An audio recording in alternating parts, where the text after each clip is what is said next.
Olá pessoal, sejam todos bem-vindos à nossa aula de hoje. Eu sou a professora Andréa Benighini, bióloga, mestre e especialista em meio ambiente e saúde, e vamos à nossa aula.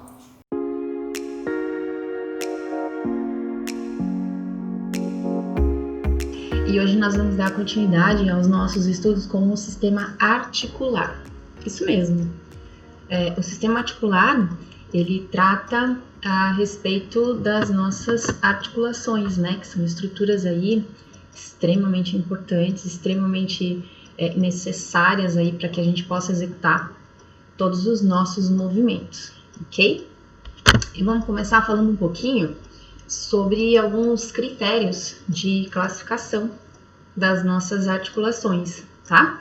Primeiramente, é importante vocês perceberem o seguinte, vocês entenderem o seguinte, tá? Quando a gente começa a estudar anatomia e a gente começa a esmiuçar essa disciplina tão cheia de detalhes e rica, né, em componentes e funções, enfim, tá? A gente percebe que existem ramificações dentro da anatomia, como já foi dito logo no primeiro tópico, né, quando a gente começou a iniciar os nossos estudos. E aqui agora a gente vai estar abordando mais a questão da artrologia, né? A artrologia é o nome que a gente dá, né, para a ciência que estuda especificamente as nossas articulações, tá? Outra coisa interessante é que assim, articulações, elas também podem ser conhecidas como junturas, tá? Até popularmente o pessoal brinca, né, fala, tô com as juntas doídas, né? Tô com as juntas travadas, né? Na verdade, esse termo junta, ele veio da juntura, né? Foi uma forma de, vamos dizer assim, na linguagem popular, as pessoas darem uma nomenclatura assim mais fácil, mais viável, né? Para essas, ninguém vai dizer, as minhas articulações estão doídas, isso é muito técnico, né? Junturas também, talvez um pouco grande o nome, não sei. O fato é que as pessoas chamam de juntas, né? Mas juntas não existem, são junturas ou articulações, ok?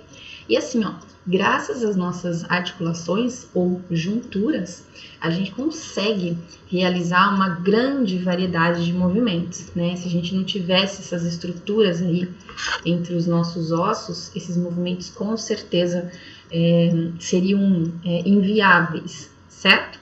Então, assim, ao longo da nossa vida, a gente percebe que a gente sofre vários impactos, né? Impacto que eu digo, não estou dizendo assim, trauma, não estou falando um impacto negativo, estou falando um impacto normal, do dia a dia, o fato de você andar, caminhar, correr, sentar, pedalar, praticar algum exercício, ou simplesmente existir, né?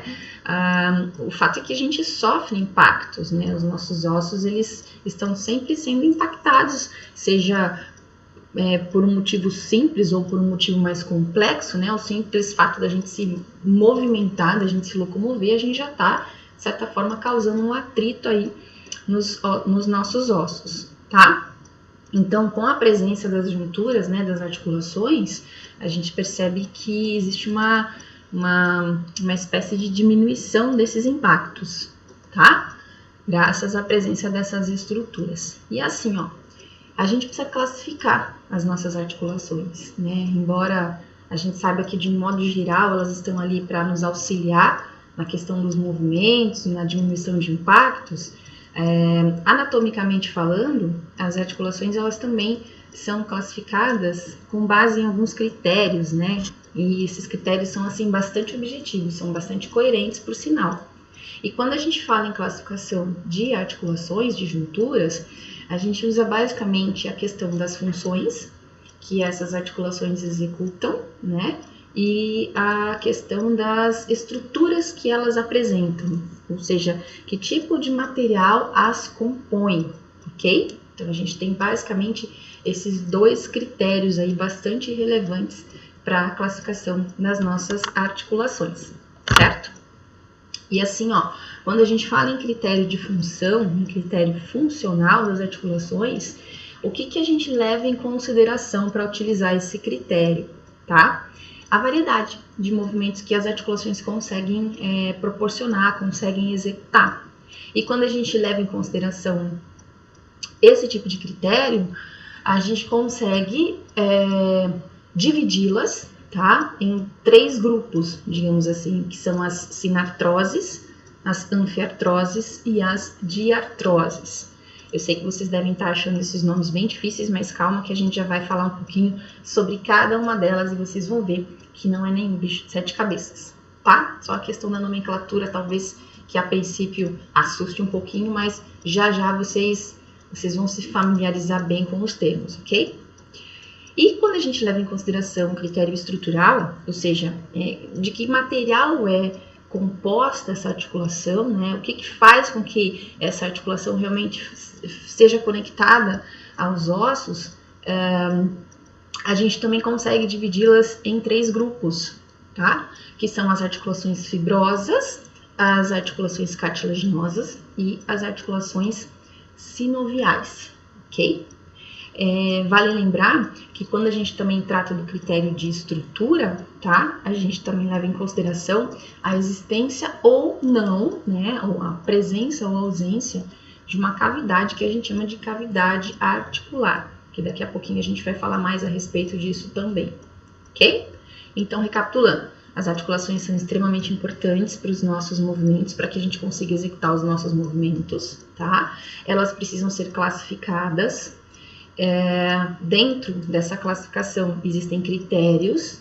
Os critérios utilizados para classificá-las são de acordo com a variedade de movimentos que elas podem executar, que seria um critério funcional, e o tipo de componente das quais elas são constituídas, que seria o critério estrutural, né? Ou seja, do que elas são feitas, né?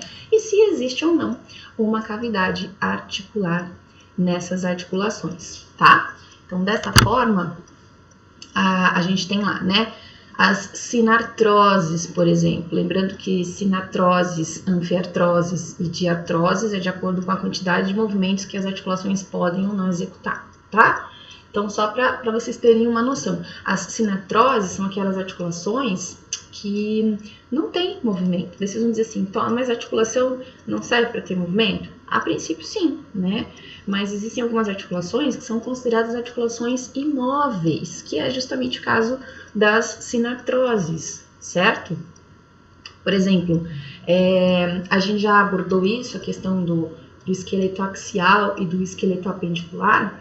As sinartroses, por exemplo, estão bem mais presentes, aí a gente nota a presença desse tipo de articulação, fazendo parte aí do nosso esqueleto axial, né, que é aquele esqueleto que faz o eixo central do nosso corpo, né, cabeça, pescoço e o tronco, tá? Então a gente tem aí entre os ossos que fazem parte do esqueleto axial, uma variedade aí de sinartroses, né, ou seja, de articulações que não executam, não apresentam movimentos, elas estão ali posicionadas entre os ossos, né, também com o intuito de diminuição de atrito, tá, de conforto, mas não executam movimentos, ok? Agora, as anfiartroses, embora também sejam mais frequentes, né, ali entre os ossos do esqueleto axial, as anfiartroses, elas têm um pouquinho de movimento, mas esses movimentos que elas executam, na verdade, são bem, como é que eu posso dizer, limitados, tá? Então, assim, ó, sinartroses não tem movimento nenhum, são articulações imóveis. Anfiartroses são articulações, assim, praticamente imóveis, tá? Tem movimentos, mas tem movimentos, assim, bem limitados e também estão presentes no esqueleto axial, assim como as sinartroses, tá? E, finalmente, as diartroses, essas aí sim, essas são as que realmente proporcionam aí uma variedade bastante evidente de movimentos, tá? Então, graças às diartroses, né, que a gente consegue executar aí uma grande variedade de movimentos. Então, essas articulações, as chamadas diartroses, elas estão mais presentes nos nossos membros superiores e inferiores, ou seja, braços e pernas, tá? Então, se a gente pensar ali, quando a gente faz um movimento com o braço, por exemplo, principalmente na região do ombro ali, a gente percebe que a gente consegue movimentar os braços em várias direções, né? E a mesma coisa com as pernas, a gente consegue executar uma série de movimentos aí através das articulações chamadas de artroses, presentes aí no nosso esqueleto apendicular, ok? Bom, agora com relação ainda, né, a classificação das articulações, mas levando agora em consideração o material que compõe as articulações, né, do que elas são realmente compostas, que tipo de material que realmente faz com que essas articulações estejam unidas aos ossos, vamos falar aqui primeiro das articulações fibrosas, né, que tipo de material está presente ali numa articulação chamada de articulação fibrosa, tá? Uma articulação fibrosa, ela é composta basicamente de tecido conjuntivo denso modelado. O que é isso? O tecido conjuntivo, gente, quando a gente estuda histologia, a gente percebe que ele é o tecido com uma ampla variedade de tipificações, tá? Ele é o mais variado. E a gente tem vários tipos de tecido conjuntivo, dentre eles o que a gente chama de denso modelado. Denso pelo fato dele apresentar vários tipos de fibras, principalmente uma grande quantidade de fibras colágenas, que são fibras de resistência, né? São fibras que conferem resistência ao tecido, certo? Modelado, por quê? Porque essas fibras elas estão organizadas em feixes, assim, padronizados. Então, é como se essas fibras seguissem um padrão de organização. Por isso que a gente chama de modelado, né? Denso pela quantidade de fibras e modelado em função da disposição dessas fibras, ok? As fibras cartilaginosas, né, ou melhor, as articulações cartilaginosas, perdão, o próprio nome já diz, né, pessoal, cartilaginosas, articulações cartilaginosas, o que vocês imaginam que é o componente responsável aí pela estrutura dessas articulações, né? Obviamente, a cartilagem, né?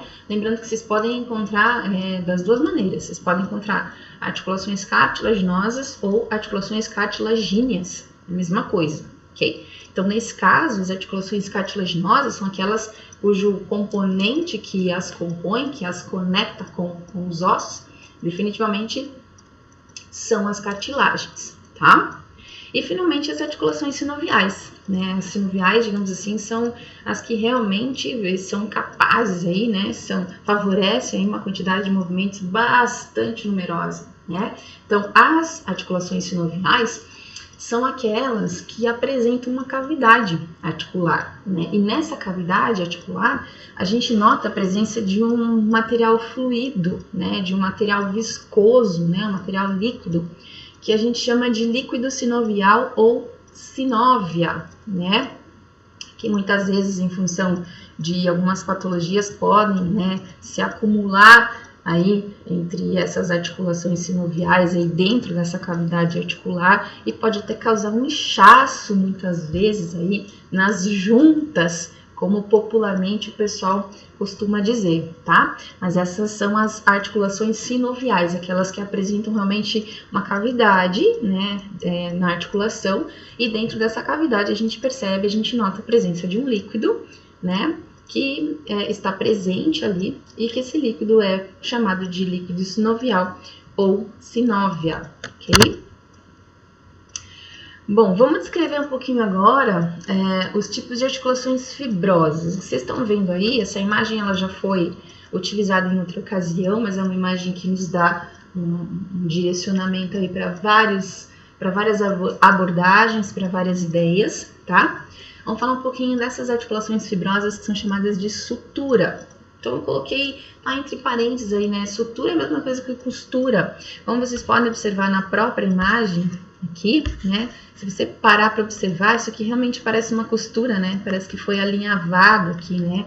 Esses ossos aí parece que foram costurados uns aos outros, tá? Isso aqui, gente, é uma caixa craniana, tá? É aquela tampa, assim, da nossa caixa craniana.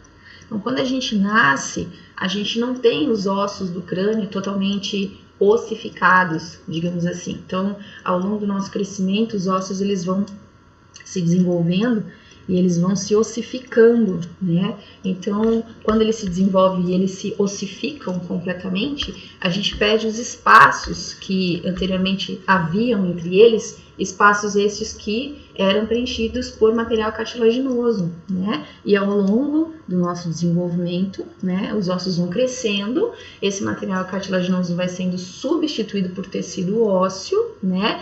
E o limite entre esses ossos, eles acabam sendo feitos por suturas, que a gente chama, né? Que são essas costuras, essas articulações fibrosas totalmente imóveis, bastante presentes ali na estrutura dos ossos do nosso crânio, ok?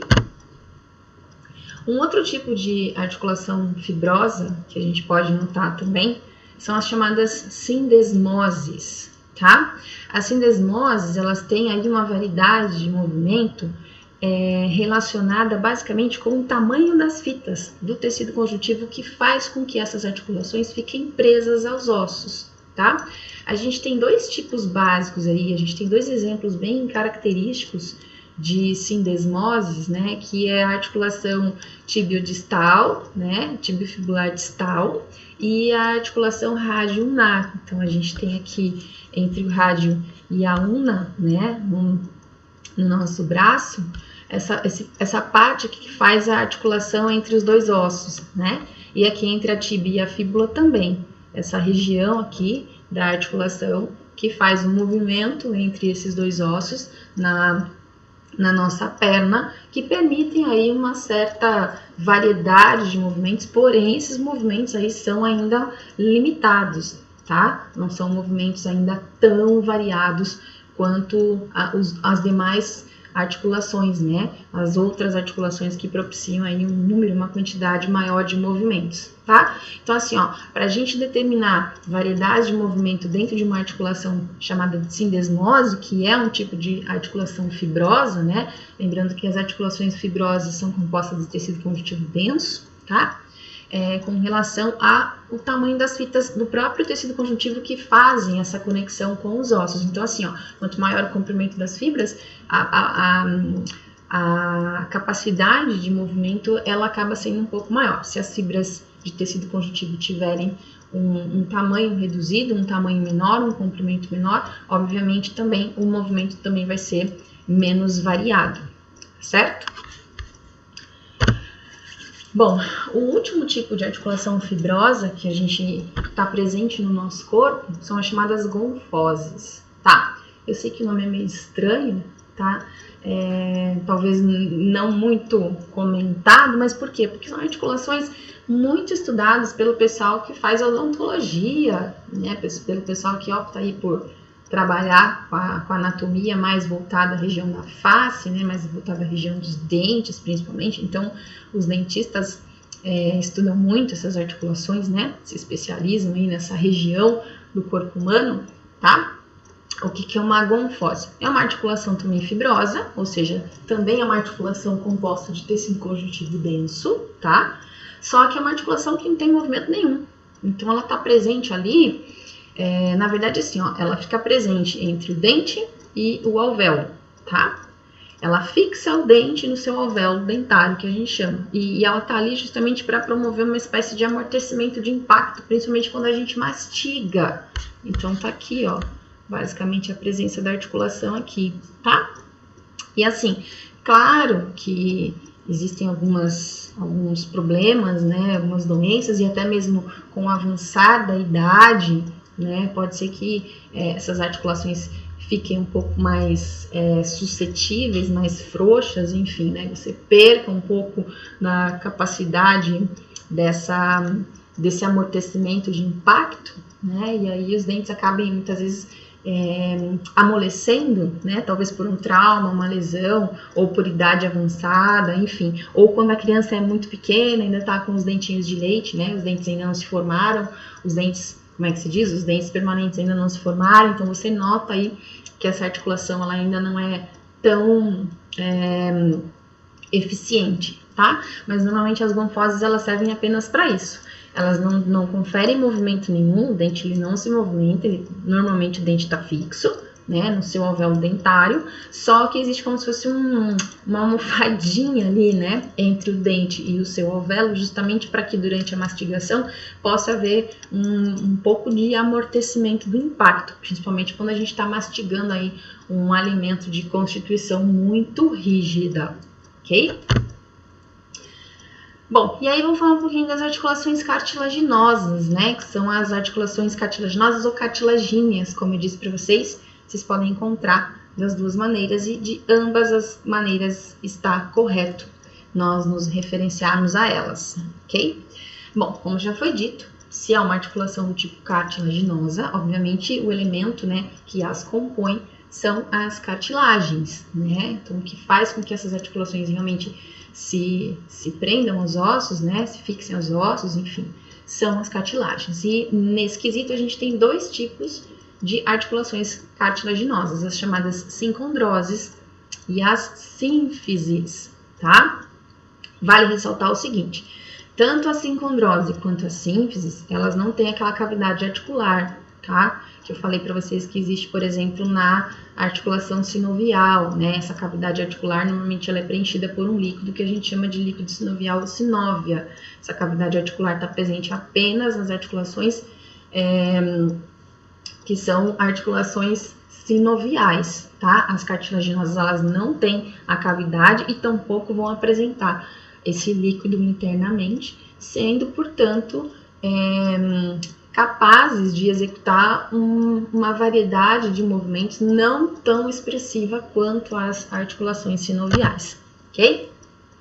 Então, vamos ver uma sincondrose primeiro. Aqui, ó, a gente tem um exemplo típico de uma sincondrose, tá? Que a gente pode chamar de sinartrose. Então, elas podem ser classificadas como sinartroses também. Normalmente, onde é que a gente encontra esse tipo de articulação cartilagínea? A gente encontra ela nas epífises ósseas. Vocês lembram que a gente falou a respeito de epífises ósseas ou regiões epifisais, né? Epifisárias, epifisais, das duas formas também está correto, tá? Olha ela aqui, ó. Cartilagem epifisária. Dá pra gente ver bem certinho nessa imagem aqui, essa cartilagem epifisária, tá? O que ela faz?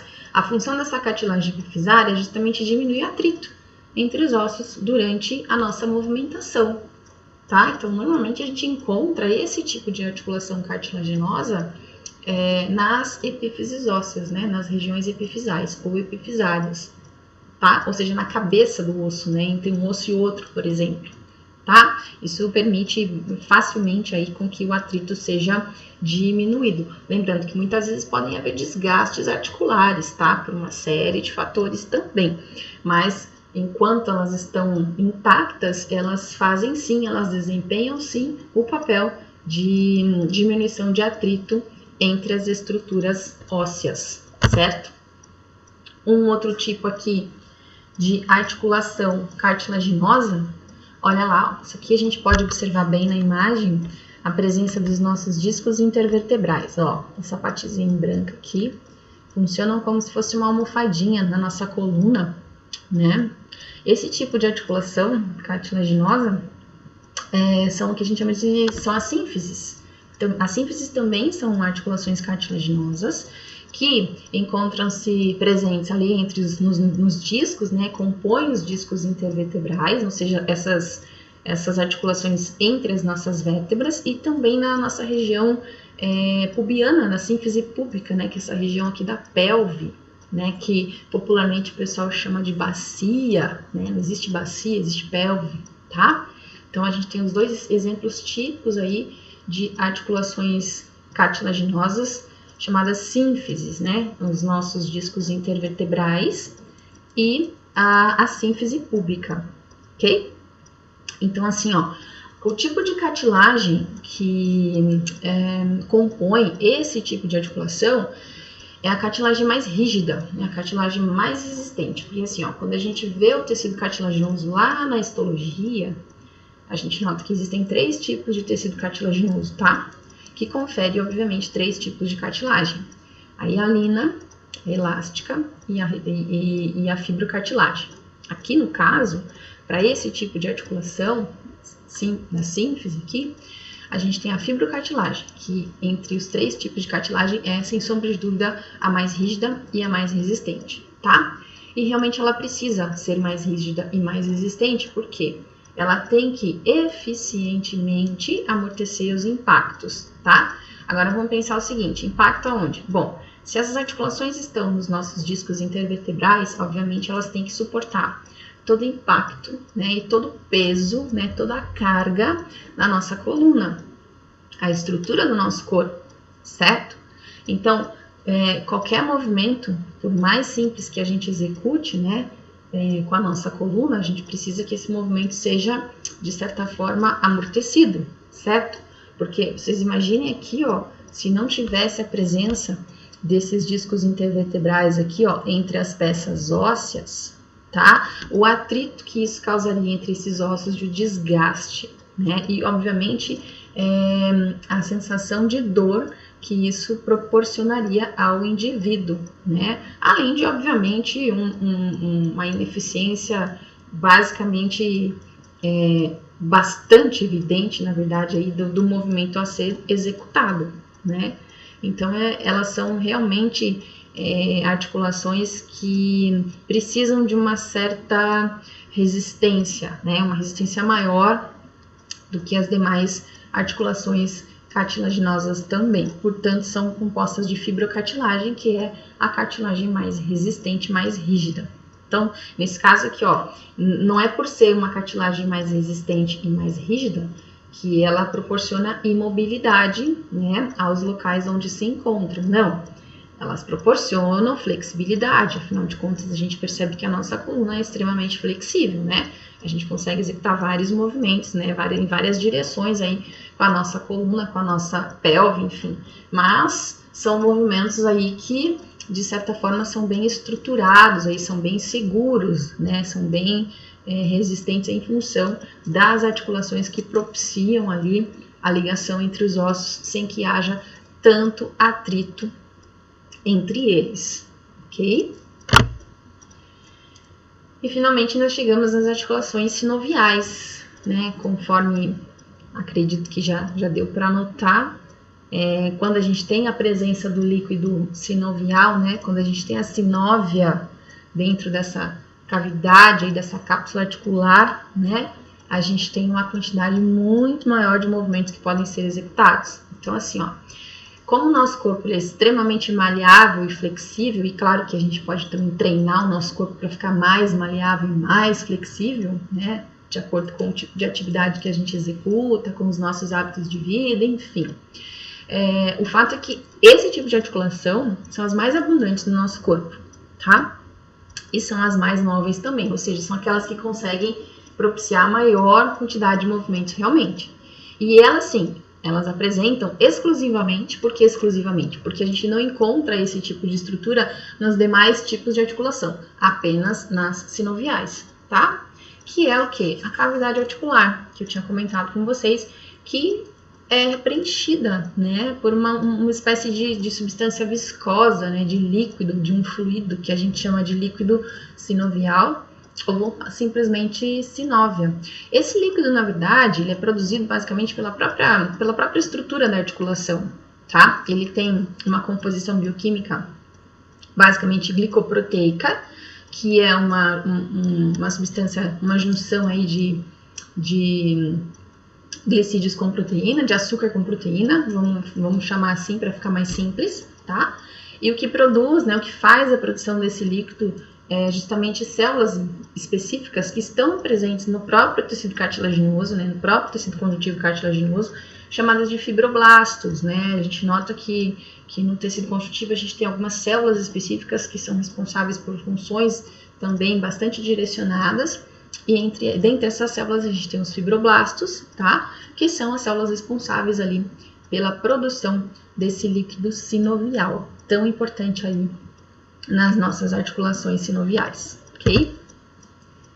Mas por que esse líquido é tão importante? Vocês podem estar se perguntando, né? Por que esse líquido sinovial ele é extremamente importante ali, a presença dele nessas articulações? Primeiro porque ele faz um papel de lubrificação dessas articulações, né? Então ele serve realmente como um lubrificante dessas estruturas, e quanto mais lubrificação entre elas, melhor obviamente o amortecimento de impacto e a variedade de movimentos executados, né, de forma mais eficiente, ok? E também a questão da nutrição das células articulares. Então o próprio líquido sinovial, justamente pela sua constituição bioquímica ser glicoproteica, ou seja, uma mistura de glicídios com proteínas, né, de açúcares com proteínas, isso ajuda, né, na verdade, isso nutre as células articulares, isso faz, obviamente, com que essas articulações fiquem mais ativas, né, mais ativas e mais eficientes, tá? Então, assim, ó, a gente percebe a presença desse líquido tanto dentro das cavidades articulares, presentes nas articulações sinoviais, quanto preenchendo todo o espaço, tá? Preenchendo a cavidade ou dentro dela, ou dentro da própria articulação. Então, ele está presente ali, fazendo esse preenchimento e fazendo esse papel de lubrificação e de nutrição das células, tá? Com isso, repetindo, né, só para fixar bem, quanto maior, é claro que a gente fala quanto maior, mas tem que haver um certo limite também, né? Não pode haver um inchaço no local, por exemplo, não pode haver um acúmulo desse líquido no local, né? Tem que ser, digamos assim, na medida certa, para que realmente os movimentos possam ser executados com bastante destreza, tá? O fato é que a presença desse líquido propicia, obviamente, uma variedade de movimentos com o mínimo de impacto possível no local onde essas articulações estão presentes, certo? Bom, e para que essas articulações sinoviais realmente funcionem adequadamente, tá? Existem algumas características que são notadas apenas nesse tipo de articulação. Por exemplo, a cavidade articular é uma delas, né? Então, a gente não encontra cavidade articular em nenhum outro tipo de articulação, senão as sinoviais, tá? Só que a gente tem que lembrar o seguinte, ó, cavidade articular, ela tá protegida, né? Ela tá, digamos assim, revestida ou delimitada, né? A gente pode usar qualquer um dos termos que vai estar correto, tá?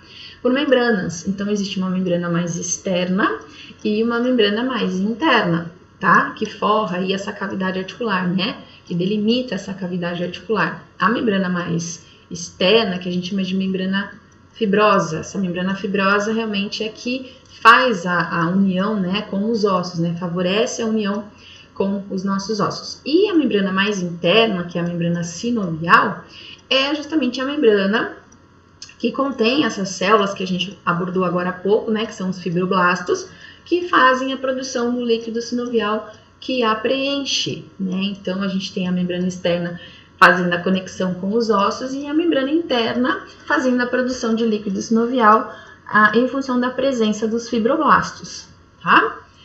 Outra coisa interessante é que, assim, ó, algumas articulações sinoviais, eventualmente, elas podem também apresentar ligamentos, tá?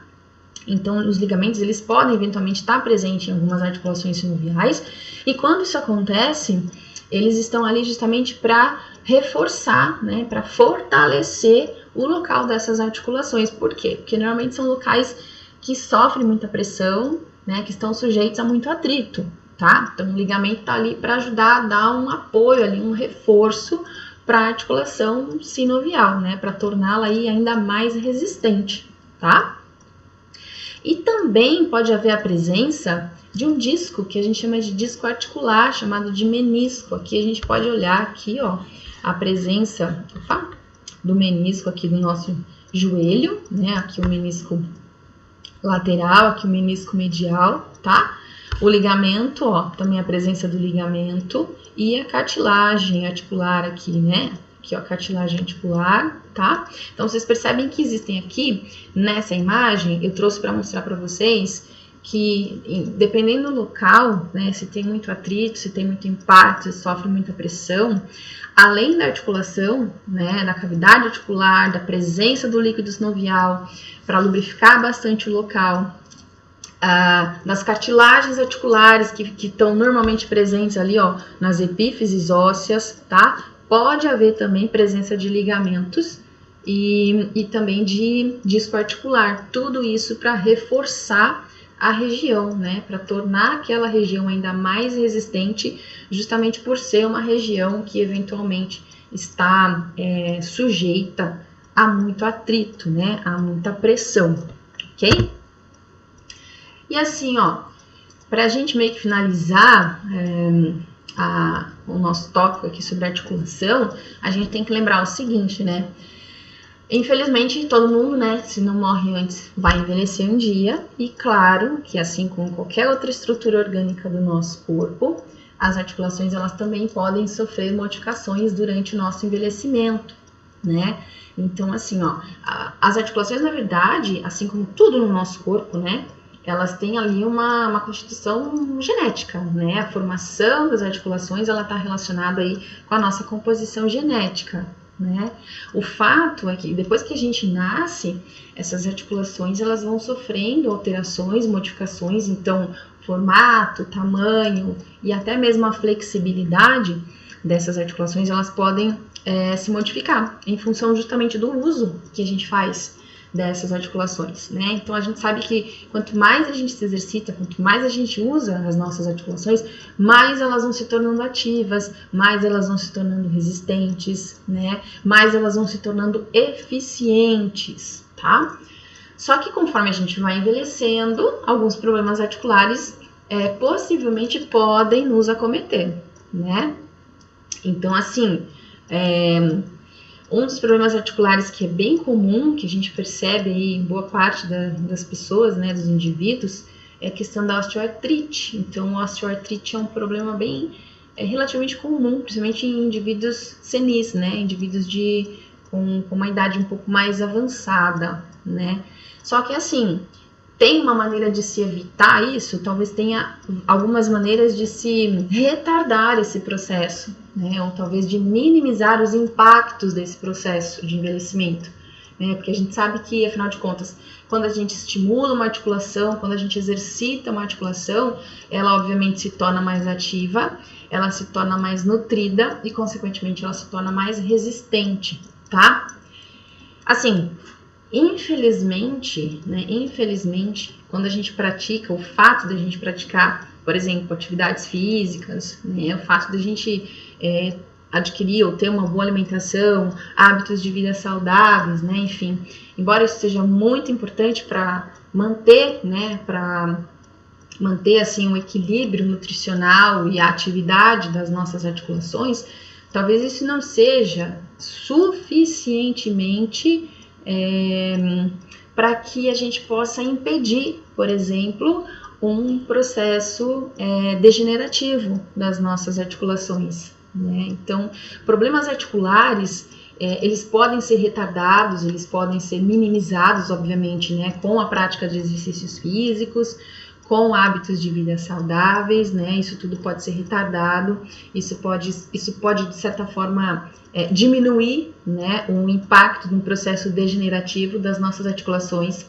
mas infelizmente muitas vezes isso não é o suficiente para impedir com que isso aconteça. Por quê? Porque, como eu disse anteriormente, as articulações, assim como qualquer outra estrutura orgânica, ela tem uma base genética, né? Então a gente tem aí algumas patologias, né, que podem nos acompanhar ao longo da vida, ou quando não nos acompanham ao longo da vida, elas podem se manifestar durante o nosso envelhecimento, e isso pode estar relacionado com a nossa constituição genética.